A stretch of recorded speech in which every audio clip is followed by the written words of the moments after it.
Bismillahirrahmanirrahim. Assalamualaikum warahmatullahi wabarakatuh.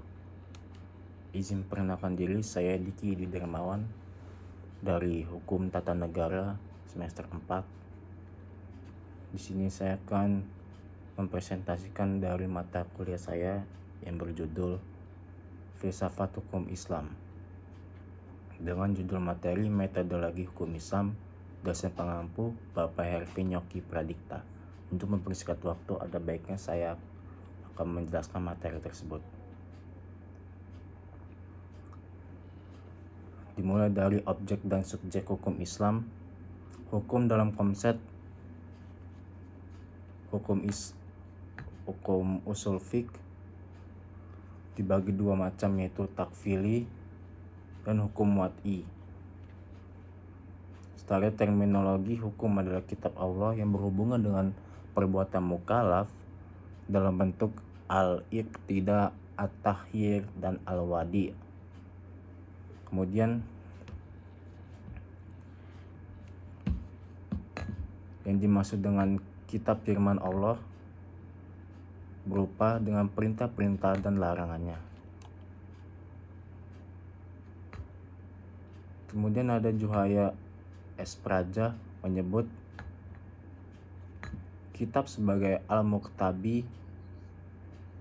atau yakni produk dari kitab yang berupa perbuatan hukum.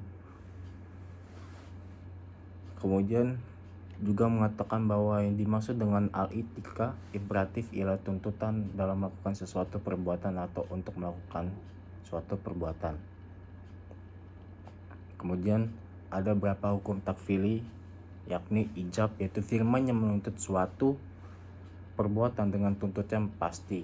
Nadab, yaitu firman yang menuntut suatu perbuatan dengan tuntutan yang tidak pasti. Menurut ulama Hanafiyah, takfil itu dibagi menjadi 7, yakni ada fardu, wajib, tahrim, karoha, tanzi, nadab, dan ibahah.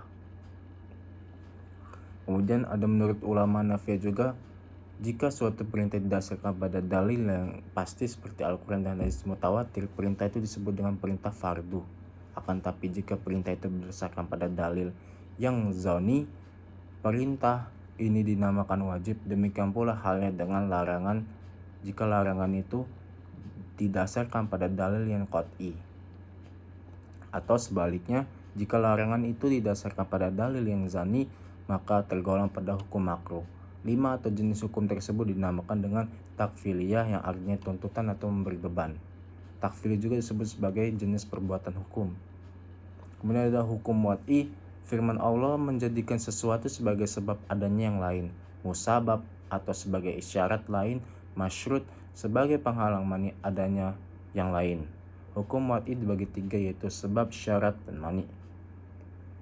Tafsir salah satu metode pengalihan hukum Islam, yakni Al-Quran dan As-Sunnah diyakini sebagai sumber hukum Islam. Kemudian nas-nas yang terkandung di dalamnya juga ditunjukkan pada mukallaf untuk mempermudah pelaksanaan hukum yang dimaksud. Upaya ulama di bidang usul fiqh dan bidang fikih mulai menggunakan pendekatan rasio dalam menggali makna dan maksud yang terkandung oleh kedua sumber hukum tersebut. Meskipun nas Al-Quran dan As-Sunnah telah muhkamah, campur tangan akal tidak dapat dielakkan. Al-Quran sebagai sumber hukum Islam, ada kalanya ayat-ayat tersebut saling menafsirkan adanya munasabah al-ayah, tetapi tidak jarang ayat-ayat tersebut membutuhkan hadis untuk menjelaskan, atau melalui pendekatan ijtihad yang sepenuhnya menggunakan rasio.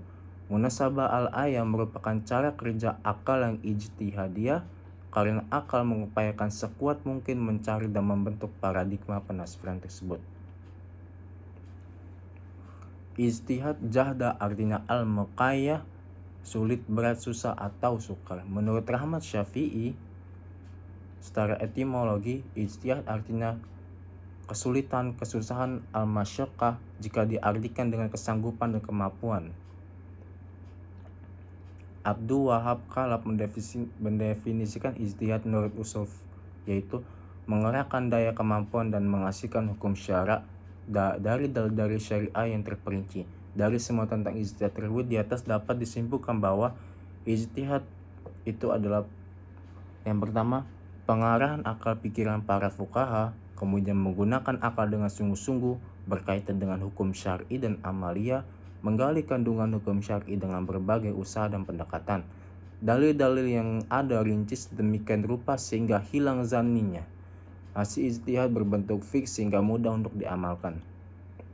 Mungkin saja dari saya. Wassalamualaikum warahmatullahi wabarakatuh.